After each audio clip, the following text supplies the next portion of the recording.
We believe in something that the world cannot see.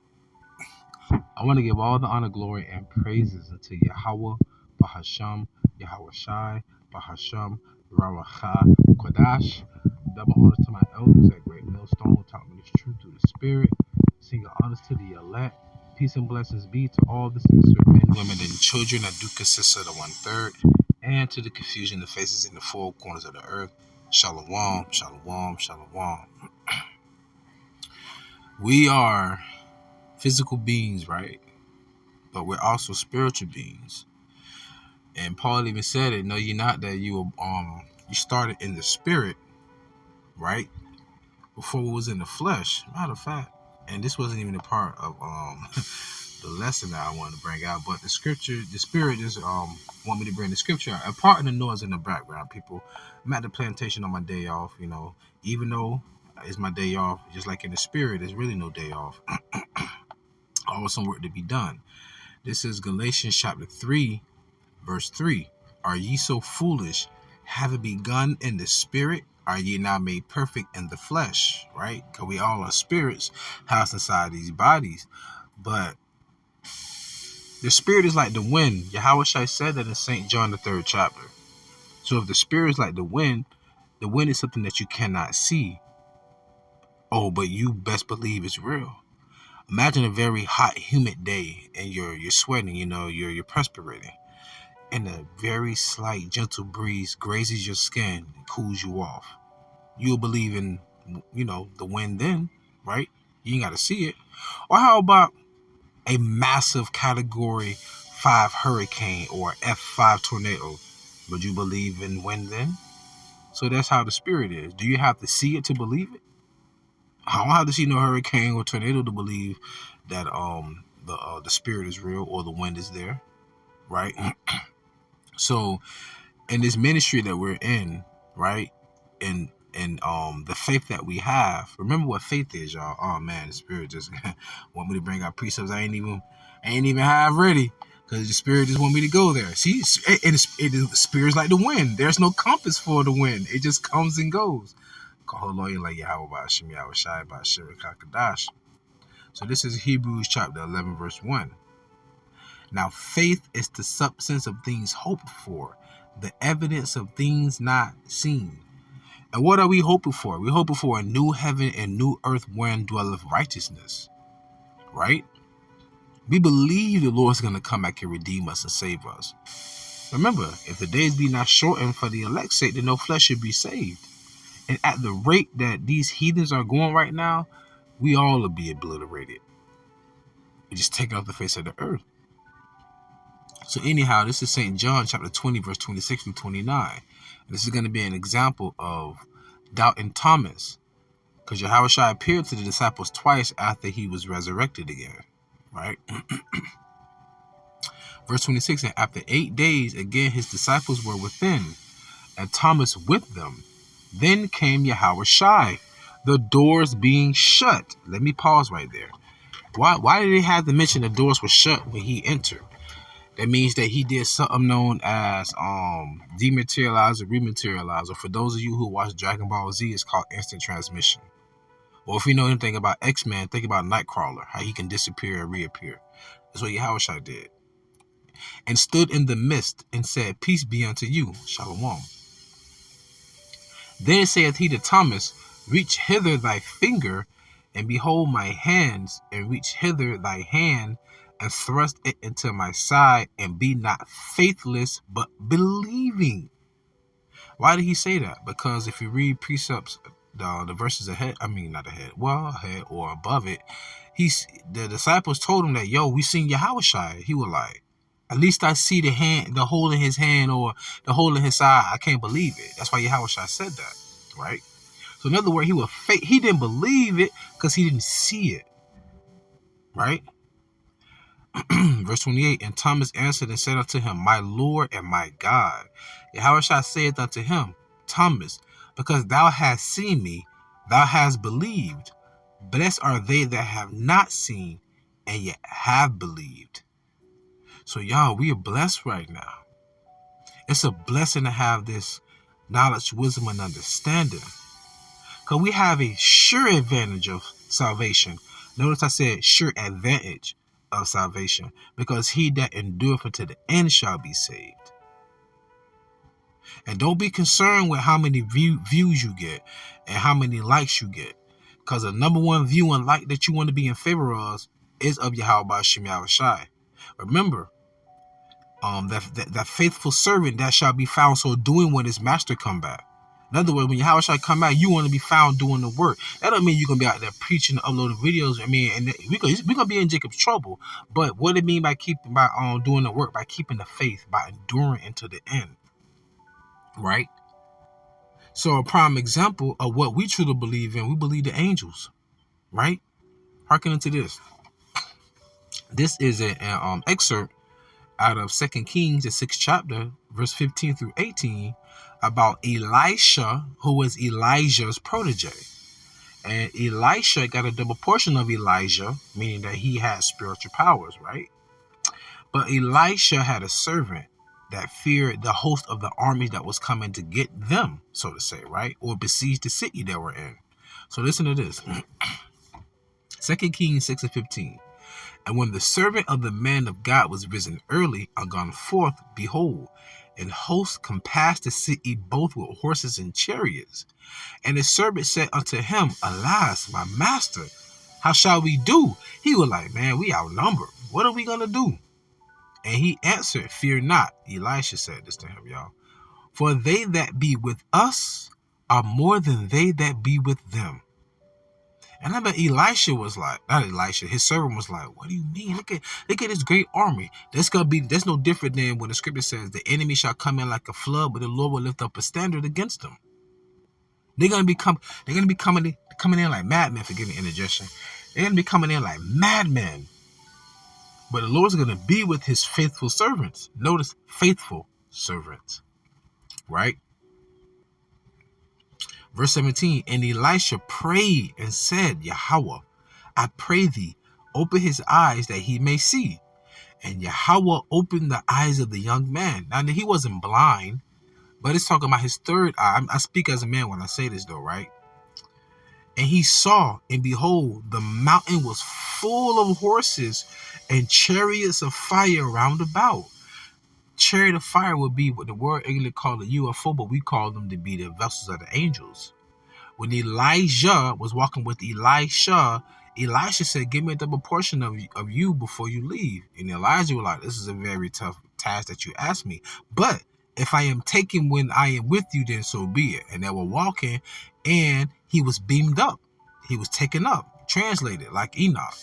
And then that's when Elisha rented his clothes. Rent means to rip his garments in a fit of grief because, his brother was taken. And he said the chariots of God, the chariots of fire, right? And those will be the angels, man. And that's what we have on our side. Now check this out. 2 Kings 6 and 18. And when they came down to him, Elisha prayed heavy unto the Lord and said, smite this people, I pray thee, with blindness. And he smote them with blindness according to the word of Elisha. Like Yahweh said, ask you anything in my name, and I will give it thee. Because remember, Yahweh's name is in YAHAWASHI. Remember what he told, was it Philip that asked him, like, show us the Father? And YAHAWASHI was like, I've been with you so long time. He said, if you see me, you seen the Father. Man, spirit heavy. So, 2 Corinthians chapter 5, verse 6 through 8. Therefore, we are always confident. See, they ain't got to believe it. Somebody has to be a believer in the non-believer. That's the balance of the Lord. The righteous, the wicked, the sons of God, the Gentiles, the heathens, right? Male and female. I'm going to just leave it out there. I'm going to leave it there, right? Come on, y'all. Therefore, we are always confident, knowing that whilst we are at home in the body, we are absent from the Lord.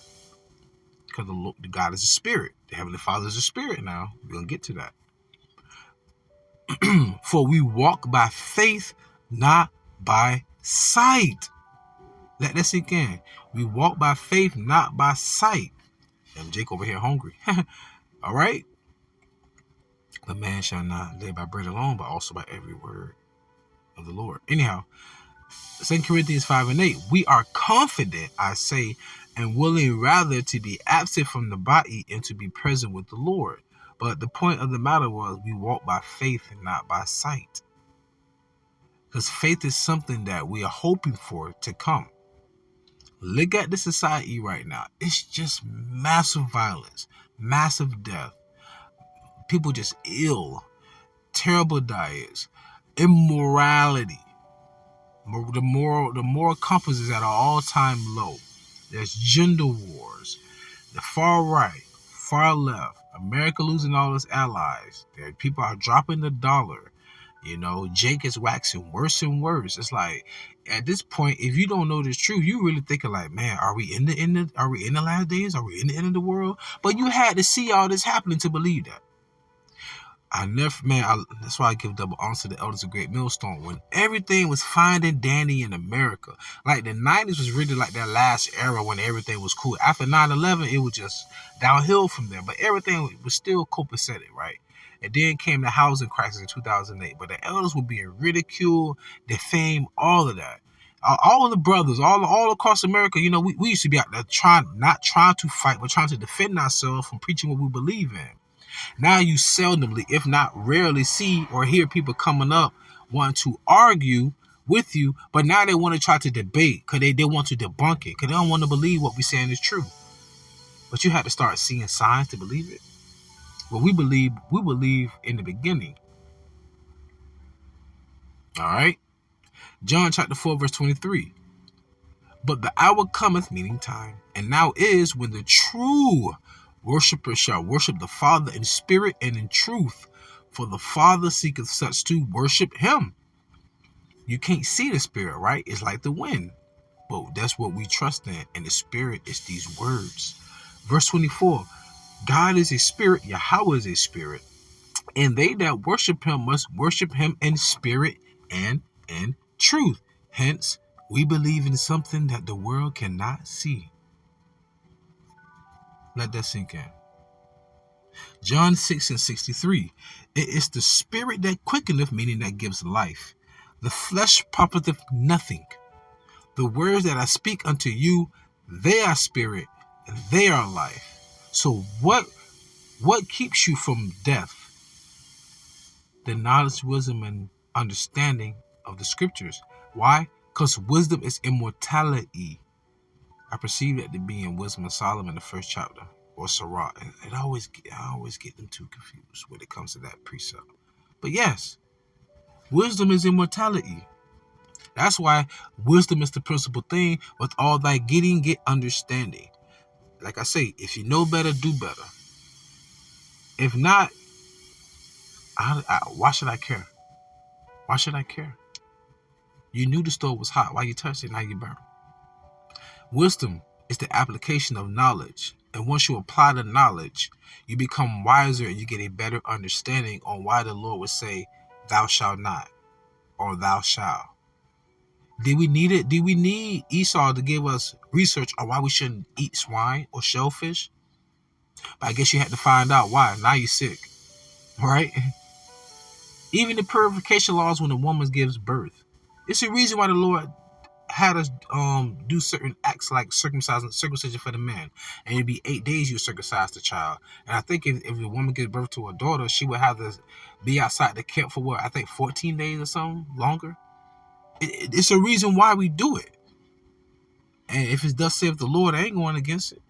Not the power that created heaven and earth, but that's what we believe in. We believe we're going to be saved from Jacob's trouble. We believe we're going to eat in these last days. We're going to drink in these last days. The Lord going to give us raiment and shelter and clothing. Because we shall, remember the scripture says, the righteous shall scarcely be saved. So that means that we're going to be on the brink of death at times. But man, that little faith is what's going to save us, y'all. That little faith is what's going to save us. That mustard seed of faith. And guess what? Man, billions ain't got even a half of a mustard seed of faith because it wasn't given to them. Remember, faith is a gift, y'all. It's a gift. It's an honor to you know this truth. Because remember what Yahawashi said, you haven't chosen me, I chose you. By default, this is by chance, y'all. We had nothing to do with us obtaining this truth. And I'm blessed. I'm honored. You know, I can see the text messages from my mom. More heart emojis, more I love you. My mother always been like, kind of like emotionless. Because she learned that from my grandmother who passed away. But looking at the times now she truly believe what she called the police on me about when I told her I don't play about the Bible and all this and that. That was like 2012, 11. It's 2023 right now. And she know I still do the same thing. And that's my mom, I honor her. But you see now, she can see it now, right? It is what it is. Nonetheless, I'm going to close out with this. 2 Corinthians chapter 4, verse 17 through 18. For our light affliction, which is but for a moment, worketh for us a far more exceeding and eternal weight of glory. This is light, y'all. Listen, we're going to get the kingdom of heaven. And we're going to rule it forever. Eternally. So, of course, this is going to be a minuscule, a flash in the pan of what's to come. Close out 2 Corinthians 4:18. While we look not at the things which are seen, but at the things which are not seen.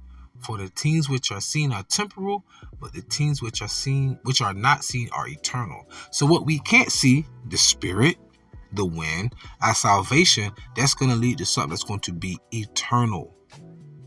Remember, the days of man are numbered, but the days of the children of Israel are innumerable. Let that sink in. Now, with that being said, I pray you was edified and fed. Stay in the spirit. Don't fear it. Just endure it. Ask for forgiveness. Pray without ceasing. Stay humble. Remain diligent. Call MashaAllah. Shalom.